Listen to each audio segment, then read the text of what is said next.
రాజాం సభలో ఒక సవాలు విసురుతున్నా జగన్మోహన్ రెడ్డికి, వైసీపీకి.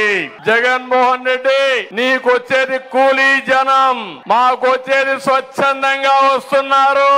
ఒక్కొక్క మీటింగ్ 20 కోట్లు ఖర్చు పెడుతున్నారు, కొన్ని వేల బస్సులు పెడుతున్నారు, బిర్యానీ ప్యాకెట్ ఇస్తున్నారు, క్వార్టర్ బాటిల్ లేకపోతే హాఫ్ బాటిల్ ఇచ్చేసి ప్రజలు తీసుకొస్తే వచ్చిన వాళ్ళు మీటింగ్ లో లేరు, ఎక్కడికక్కడ తాగేసి పడుకుంటున్నారు, బస్సుల్లో పేకాట ఆడుకుంటున్నారు. మీలో ఇక్కడ చూస్తే కమిట్మెంట్ ఉండే ప్రజలు ఎక్కడున్నారు? ఈ రాష్ట్రాన్ని బాగు చేసుకోవాలని మీలో తపన కనపడొస్తుంది. అవునా కాదా అని అడుగుతున్నా.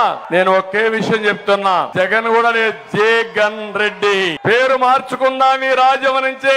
జగన్ రెడ్డి చెప్తున్నాడు. ఇప్పుడు ఆయన మాట్లాడేదానికి చేసేదానికి సంబంధమే ఉండదు. అబద్ధాలు అద్భుతంగా చెప్తాడు, నమ్మించేదానికి చాలా బ్రహ్మాండంగా చెప్తాడు. మీరున్నారో గోతుల బండిట్టే. ఏం చదివాడో నాకు తెలియదు గాని అబద్ధాల్లో మాత్రం PhD ఈజీగా ఇవ్వచ్చు మనం. అన్ని అబద్ధాలు చెప్పే నాయకుడు.